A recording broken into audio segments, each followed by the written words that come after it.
On the council. Okay, you're live.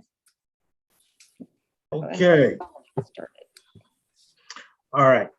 I call this Public Safety Committee meeting to order for February 9th, 2022. Now I accept, Ms. Pedro, can you please do roll call? Yes, sir. Mr. Harris, Here. Ms. Johnstone, Mr. Tomei, Here. Ms. Byer, Mr. Williams, Here. Mr. Elder is coming on, Ms. McDonald. Here. Here.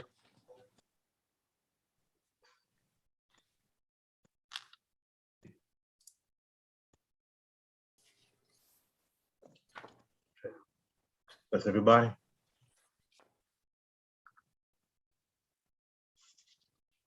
There you go. Okay. Can everybody hear me? It's not your head. Yes. Okay. All right. Before we get started, well, after the approval of minutes, just make sure everybody's mute so we won't have any background noise or whatever when we do the updates for the agencies. So I like a motion for approval for the minutes of November 10th, 2021. Can I have a motion for that? Motion approved. Can I have a second? Second. All in favor? Aye. Aye. All right, so let's go to the, I know I have citizens' comments on there, but because of everything right now, I'm gonna skip over that for right now. Let's go to the agencies update. Start with Charleston County Sheriff Department.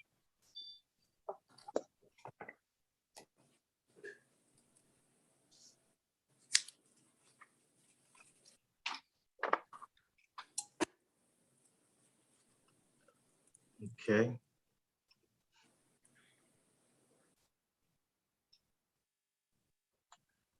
Guess they're not here. Well, we Haven't can- joined yet. They haven't joined, okay. We can come back. Let's go to St. John's Fire Department. Hey, good morning, everybody. So a couple things just to go over, and I know, Mr. Harris, you got in the old business for Station 6 update. So we do have that electrical work done, and I know we'll be discussing that with EMS here later in the meeting too. So, but we're looking forward to moving forward with that. So one significant incident, we haven't had a public safety meeting in a little bit, but on December 16th, we had a structure fire on Marsh Run Court on Keel Island.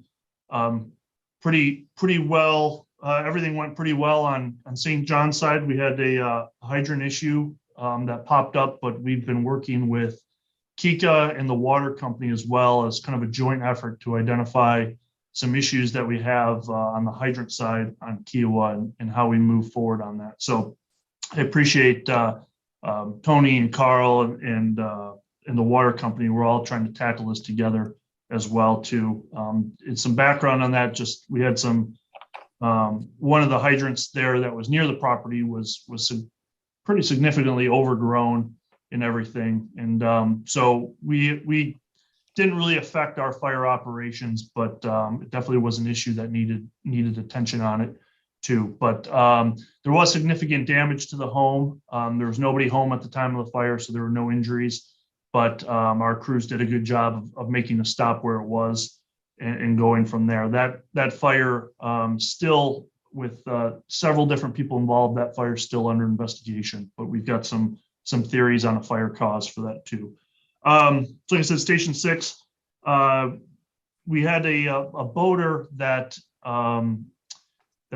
went into the water back a few weeks ago off of Cherry Point. With that, I know initially Beach Patrol also assisted with that, kind of on the south end of Seabrook Island. But I just wanted to thank them for helping, and then also, it was a joint effort between us, the Sheriff's Office, DNR. Seems unfortunately like we have a couple of these a year, but the coordination that we have in these is really improving. Unfortunately, we don't have the outcome yet, and didn't have the outcome we were hoping for, but it was good. Good to do that. Not good in a sense that of what was happening, but good that we were able to see and coordinate all of these agencies together too. So the other thing I have right now is we're right now doing officer exams and got several spots to fill there. So we're excited for our possible new lieutenants coming on board here soon. So that if anybody has any questions, that's all I have. Ryan, is with that incident you guys had at Cherry Point with the collaboration with different agencies there, is there anything that we can improve on? Every time we have these, we find things we can improve on, particularly with DNR, Sheriff's Office. I think in general, like our communications was really good. And in the past, we've kind of had separate incident command posts and things like that. We were able to establish one command post and the communication flowed better. I know some of the agencies we were looking at doing a debrief or hot wash as well, but I don't believe that's been scheduled yet. So we can let you know. Okay. I have a question. How is Chief Whaley doing? Oh, yes. And that's, I apologize for not getting to that. I do need to thank everybody. I know several of the Kiowa residents and then several people on the Zoom as well reached out. And I can't thank you enough for the support and everything. So Chief Whaley came home 2 Sundays ago. He came home. He's still walking with a walker and a cane, but his prognosis is good. He doesn't remember a whole lot in the week that the day it happened, the week after it happened, but he's doing good and possibly could come back for a light duty status in a couple months. So we're thankful for that. So thankful for the prayers and also thankful for the support from the residents and Kiowa staff. Okay, thank you, Ryan. Does anybody else have questions for Ryan? No. Okay, I see Lieutenant Brokoff is on. So Yes, sir. Let's go back to Charleston County Sheriff Department. Can you give us an update?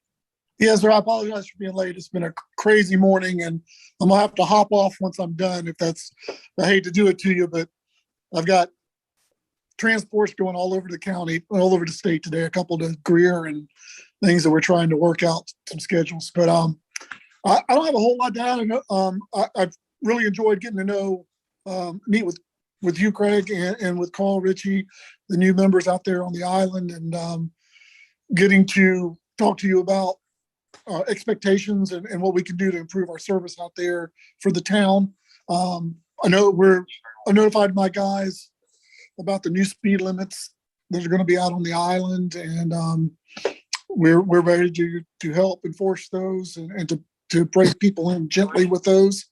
Also, I want to let you know we have a new deputy out there working as one of the permanent deputies, Jonathan Jourdain, and I'm sure he'll do very well out there in the town. And that's really all I have. If there's any questions or if anybody has any specific questions, I'll be happy to answer them.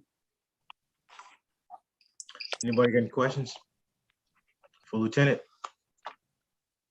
No, thank you, Frank. Okay, thank you, Lieutenant Brokoff. Appreciate it, sir. Y'all have a good day. All right. Charleston County EMS.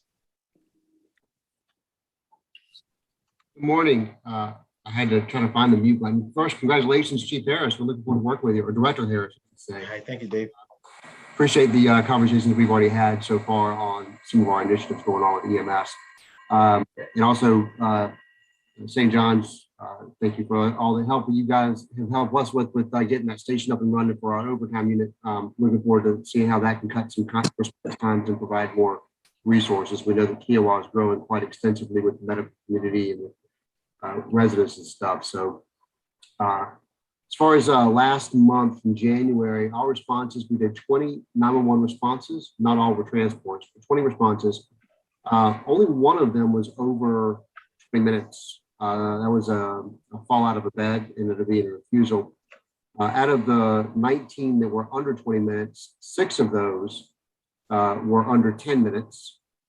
5 of those were under 15, between 10 and 15, and then the 8 were between 15 and 20 minutes. So that's one of our best fractile months we've had actually it is the best we've had in 2 years. In January of 2020, we did 15 responses.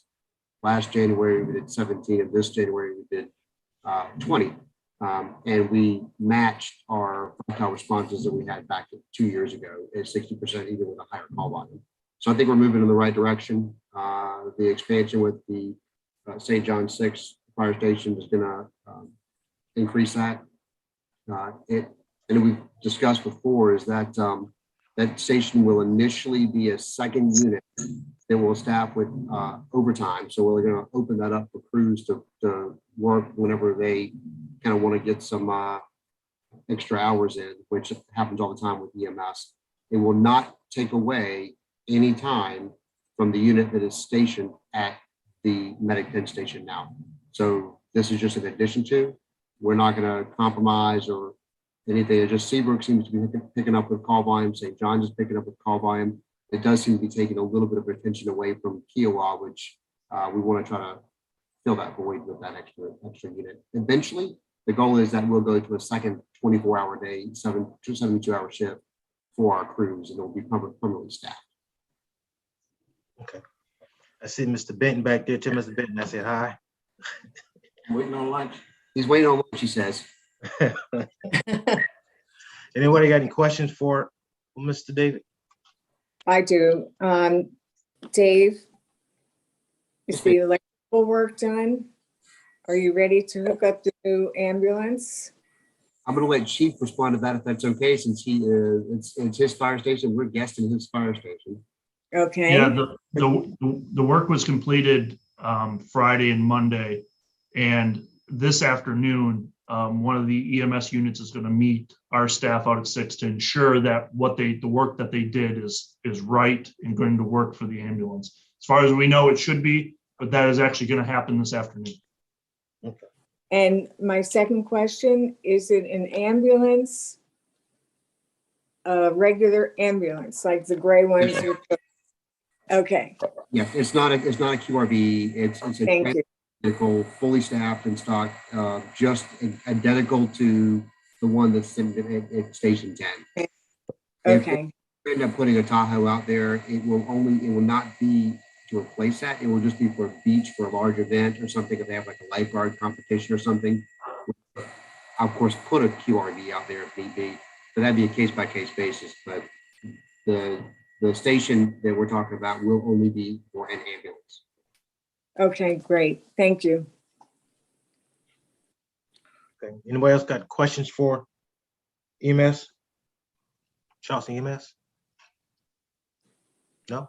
Okay. Okay, let's move on to the Beach Patrol. Good afternoon.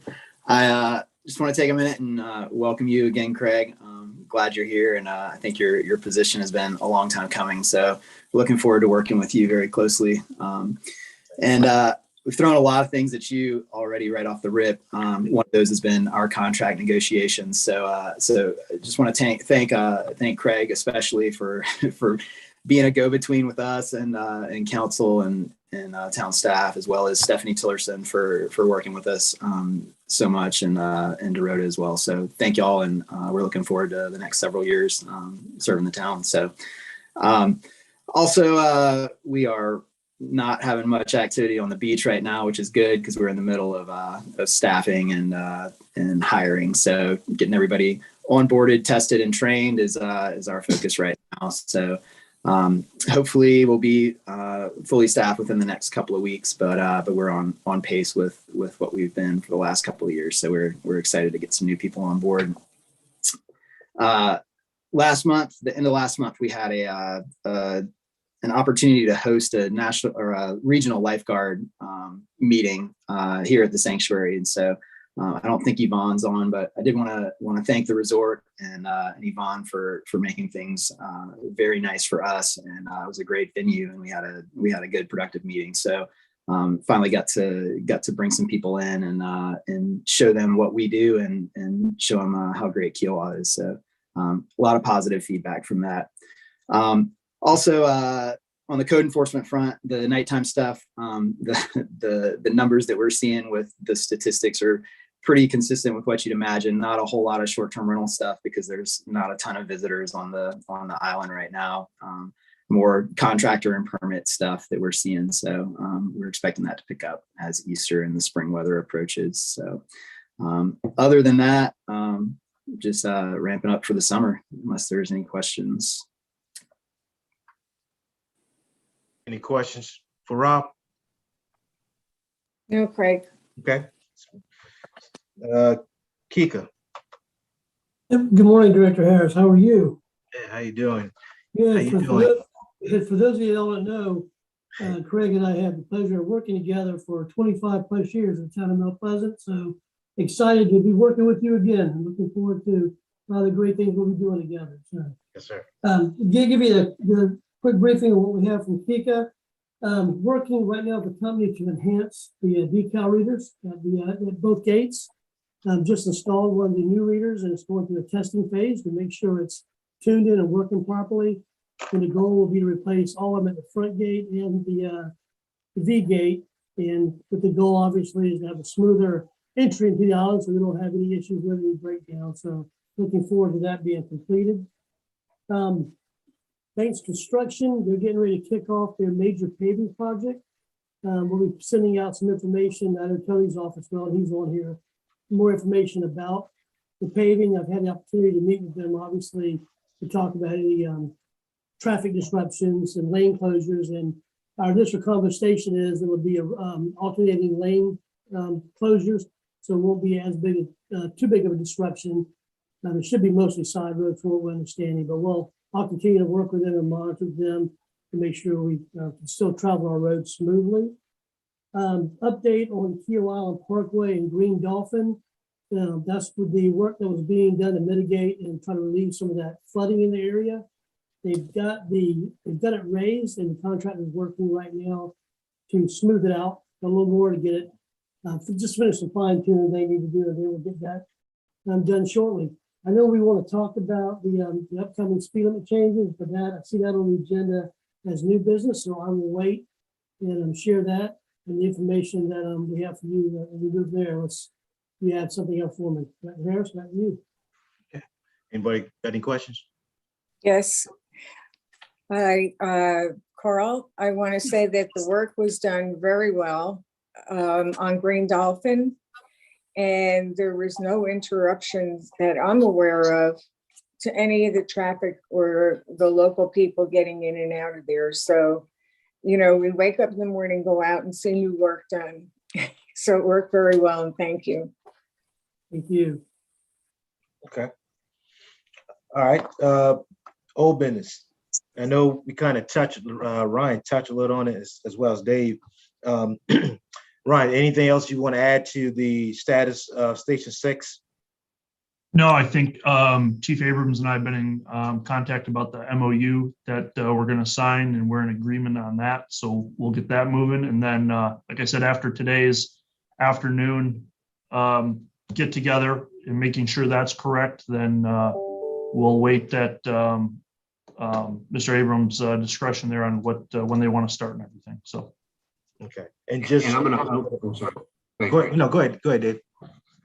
No, you go ahead, sir. I'll wait my turn. Now, I just wanted to, just for clarification, the electrical work is completed. Am I correct?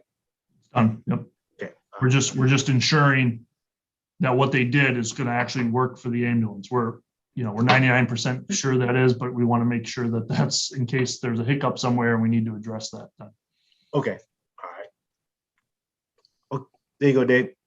Oh, thank you, sir. I appreciate it. Yeah, so the electrical work is done. And so we are going to open the ship up February the 25th, which is when our new schedule starts. Okay. And I'm going to own the fault on the MOU. I believe Chief Conductor has sent me his draft and I just need to print it, sign it, send it back to him. So that's on me and I'll take care of that today. And if I don't, Chief, feel free to hold me accountable on that, please. That's fine. I think we can all get together, or if you want to sign it and send it over, we can do it digitally too, and that's fine. So we can give them a copy to Mr. Harris. That's great. Appreciate it. Anybody got any questions on the old business? Okay. Yeah, I got one. Chief Abrams, you probably already said it, but I might have missed it. What will be the hours of operation when you start up with the ambulance at Station 6? We got that set for the new business, if you don't mind. Yeah. Yeah. I mean, I'll just introduce the new business, business, and then you can go ahead and talk about the staff and scheduling, Dave. Since I already had a set for the new business, if you don't mind, go ahead and discuss it about the staffing scheduling. Thank you. So it's an overtime unit, so it's accessible for people to sign up for it. So people who are on that unit will be able to sign up for the 12 hours if they want, or the full 24 hours if they want. Right now we're experiencing for these, because right that's how we're staffing McClellanville, and McClellanville is going to a full 24/72 scheduled shift. They'll be staffed 100% with full-time employees on February the 25th. So we're going to do it the way we've been doing it with McClellanville for the last year or so. We're just opening it up for an overtime. McClellanville is usually staffed about 50 to 60% of the time. So you should have that second unit probably 50 to 60% of the time. Kiowa may be a little bit different, so we're expecting some fluctuation. We don't know if we're going to have it staffed more or less. So the benefit is that will be the only overtime unit that is a slow ambulance, so to speak, that's available to our employees. So we expect it to actually fill up pretty well. And as we hire on more people, we will slowly start to get that more of an assignment for as a regular schedule. Our next rotation for schedule change will be in August, and we do it every August and February. So those are the times that we look at doing substantive changes in our schedule. So if we do end up staffing that in a full-time 100% scheduled rotation, the next time we would do that would be in August. So we're going to see how this impacts our time, how many people are actually signing up to work the overtime truck. If it ends up being like 95%, we might hold off on making that a full-time schedule, just because it gives our people the ability to earn overtime with kind of just relaxing a little bit without getting hammered in the core for the volume. So we're kind of going to have to weigh all of that. We're trying to provide that opportunity for our employees as well. If that answers your question. Yes, thank you. Abrams, if they're 12-hour shifts, will they be cut? Will the ambulance be staying at Station 6, or will they have to commute back and forth to a drop-off point? They'll be commuting back and forth from the St. John's or the EMS Station 7, which is across from St. John's High School. And we do that because of the narcotics control. We have a safe there. They have to retrieve that information. Plus, we also have a spare unit there, so crews aren't waiting on ambulances to come back. They can jump in the truck and kind of go. So that's where they'll be operating out of. Okay. Actually, we may go to doing shift change at those stations. And that's just something it's on the table. We haven't gotten to that point just yet. Okay. I'll get with you too for access to the building and stuff like that. We've got to get some key codes together and stuff like that. So. Oh, great. Appreciate that. Anybody got questions about the scheduling? Any other questions about it? Okay. Kika, the speeding reduction study. Yeah, obviously there was a lot of work done on this to get us to where we are now, prior to me coming on board. So Tony, I put you on the spot. I don't know if you want to speak about how we got to where we are, then I can pick up on the specifics and implementation on the 15th. How does that proceed? Certainly. As most of the committee knows and most members know, several boards ago, they actually asked us to look at standardizing the speed limits and trying to reduce the number of changes. What we discovered as we looked into this was a significant need for a change in speed limit, not only for standardization, but also to look at line of sight at these intersections. So we've started with the task force that many of you are involved in, that we've looked at reducing it in some areas, it's raising in other areas, but it's being standardized. Flyway, and the chief will go over it, is going to change because of complaints we've gotten in that area, and there is no leisure trail. So all of those things are kind of what led us to where we're at and getting equipment that the chief will go over, and just different things that we have planned. Chief, back to you. Thank you, Tony. This will be implemented on February 15th next week. I'll just go down and tell you, for those who don't know, the different speed changes and enhancements. So at both gates, the main gate and V gate, is still 10 mile an hour approach. That's the safest speed for our folks working in the area. Q Island Parkway will be 30, down from 35. And the other mixed speeds have been taken out for consistency. As I understand, depending on where you were on the parkway, you could have a different speed. So the task force came up with a consistent speed limit, one that we could be uniform throughout the whole parkway. Governor's Drive to the ocean course, that's down from 30, about 30 miles per hour ocean course, and that's also down from 35. Now, all the flyway for to the ocean course is up from 25 to 20.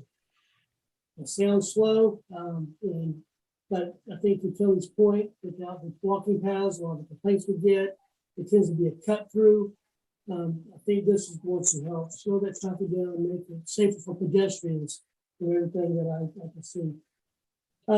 Had a great meeting with both Director Harris and Lieutenant Brokaw of the county to discuss the enforcement strategies. With change of signs, you still got to have an enforcement component, but also with the enforcement component comes an education component and kind of introducing it slowly. So the plan is when we get them up on the 15th, all the new signs we put in place, they'll be clearly flagged so that everyone knows they're new signs. And we purchased several of the, you've seen them before, the digital speed limit signs that actually tell the person driving what their actual speed limit is.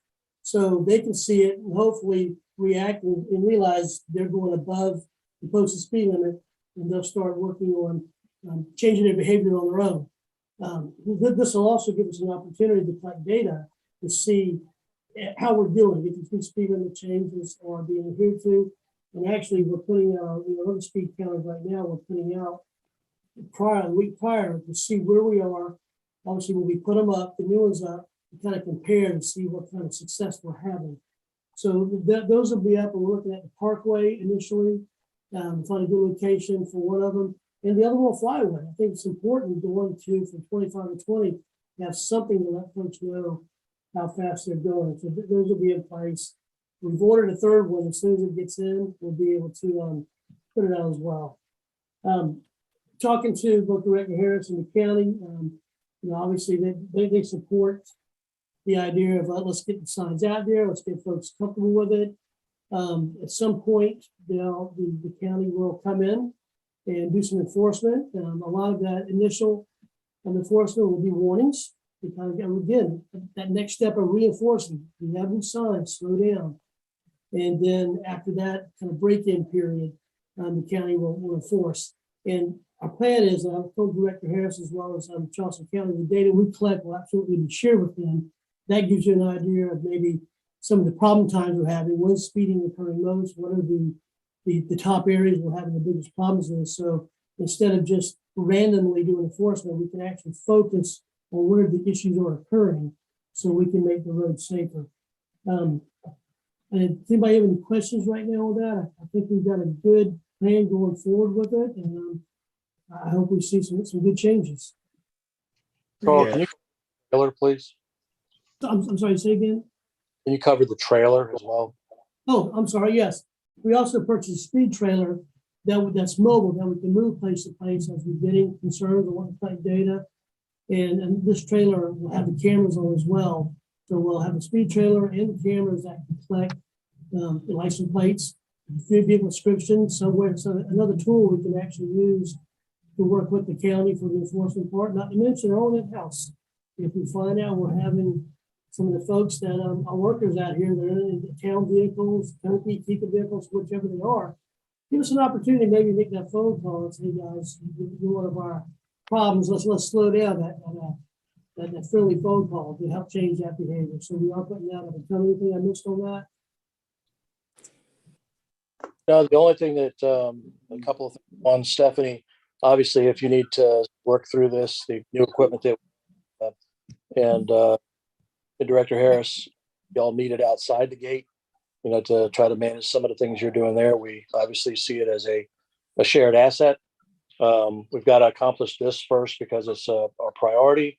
But once we get this under control, we have all that equipment available to everyone to be able to help them, including the county where they may need it to go.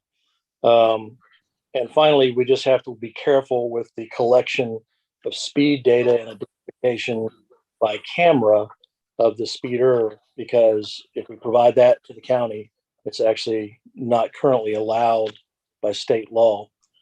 So we can do it because we're going to do it under association rules and not state code, but we just need to be cognizant of the fact and not put the sheriff's office in a bad position. Correct. And I know you guys been working on the research of it, as you stated earlier, and I know that take a lot of time. I think you guys started this before myself and Richie came aboard. So I know you guys finally get into a situation where you can actually see the results of the research. And you're right. I remember you said it takes a lot of research to have an outcome. So here it is. So appreciate your work on that. Anybody got any other questions or comments? I do. On Governor's Drive, the divided portion between the V gate and Flyway, is that also going to increase to 30? That area is increasing, Bill. But one of the things, just so you'll know, that I just spoke with the land staff, having been promoted to Shannon's position, land now works for me, is where that crosswalk is. I have asked them to take a look at that and look at reducing it down to the size like we did at Kiowa Beach Drive and the Parkway. So the visibility is almost 100%, but it is going back up to 30. Okay.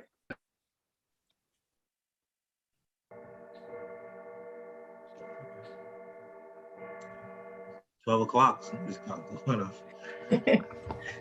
Anybody got any questions, comments? Yes. First of all, welcome Chief Ritchie and also Mr. Harris. Do we have a time frame of how long these digital signs will be up? Yeah, Carl, if you don't have that one, I could take it, or you got it, go. No, go ahead, Johnny. You got more on that one. So our intention is that these are mobile signs. So as the chief said, we're going to put up kind of low profile speed measurement devices that have already been out there that many people haven't seen, where we're collecting data as low profile as we can. Then the intention is when we identify a problem area where speeding is occurring, to try to gain voluntary compliance and increase education, is to deploy them temporarily in the areas we're having the problems, and then to remove them in a reasonable amount of time and continue to measure to see if that's helped. Beyond that, we get into our trailer, which would be our internal enforcement process, and then asking the county to actually come in and help us with some enforcement education. Does that help? Yes, thank you. And I think they're going to be a valuable resource, and I think it's a great idea. Thanks. This is Dwight. Just real quick, Tony, first of all, thank you. I know you worked on this a long time, and it's very, very important, and glad to see that it's actually going to happen. Secondly, I just think at some point, I understand, there's going to be an education period with this, but we can put the speed limit out whatever you want, but if there's no enforcement, it doesn't matter. So, right now we're seeing a ticket, a warning or something written about once every 3 or 4 days. And that just is not, I don't see where that matches, at least my observation on the island. So, again, I think the speeding issue is important. Obviously, everybody else does, or this study wouldn't take place in the changes. But I think in another month or two, we might want to look at, making sure that the speed limits are being adhered to. That's it. To address that, Dwight, actually, the speeding enforcement is going to take place a lot faster than that. And Carl met with the sheriff's office and the sheriff and had those conversations. So if you want to kind of generically go over without giving timeframes, obviously, what you've discussed. And that's what I mentioned earlier when I first presented this, is I did had that meeting with both Director Harris and Lieutenant Brokaw with the county, and had a conversation with the sheriff as well, to explain to them about the study, about the speed limit changes on the island and the enforcement opportunities. And I've got commitment from everyone we talked to have that type of enforcement. But we believe it's still important to have that brief educational period, to just coming out, changing signs and hitting them right away. So you will see enforcement. And Director Harris, if I'm missing anything on that.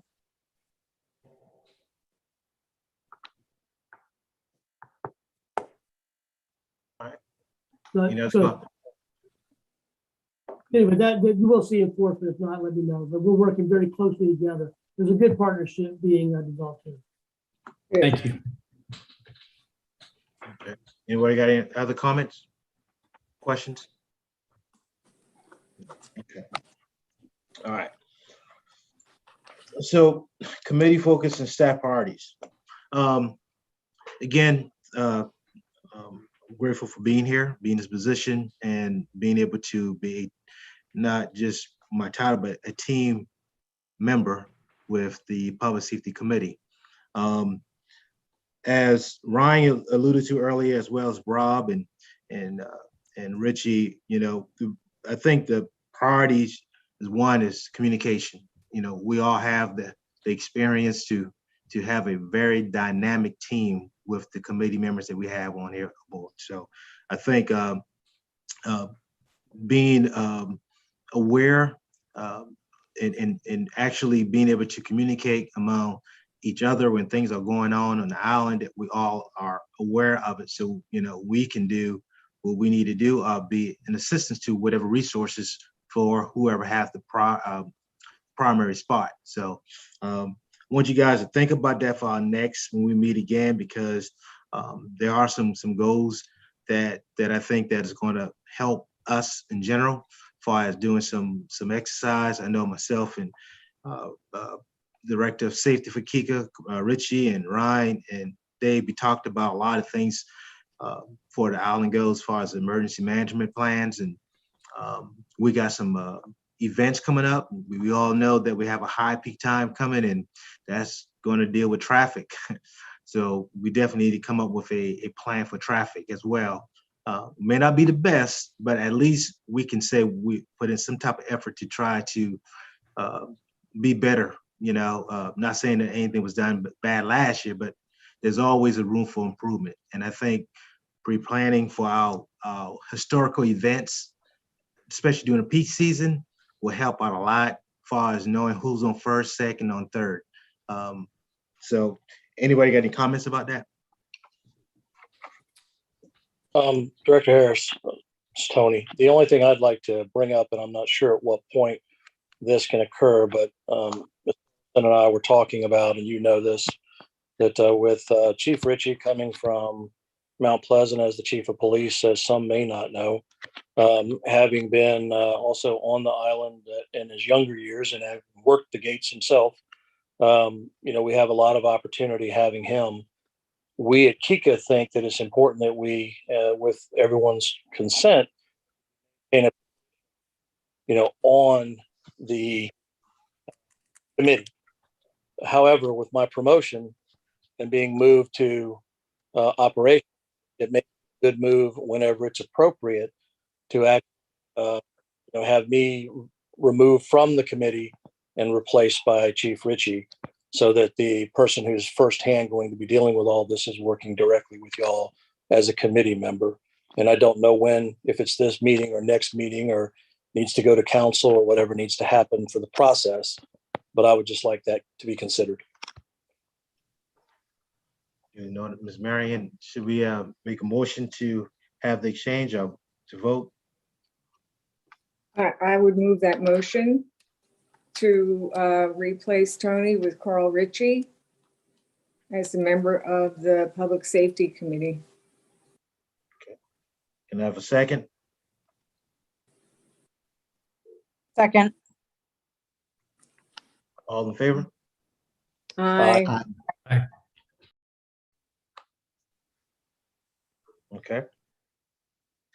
Thank you, Tony, for all your help that you've given us and your participation. We look forward to working with Carl. Thank you very much. And I've enjoyed my time on the committee and getting involved and engaged. And I also promise you that as Carl and I continue to work together in my new position, I'll stay engaged with what we have going on. And I hope that I never run into the person responsible for the Mount Pleasant Police Department.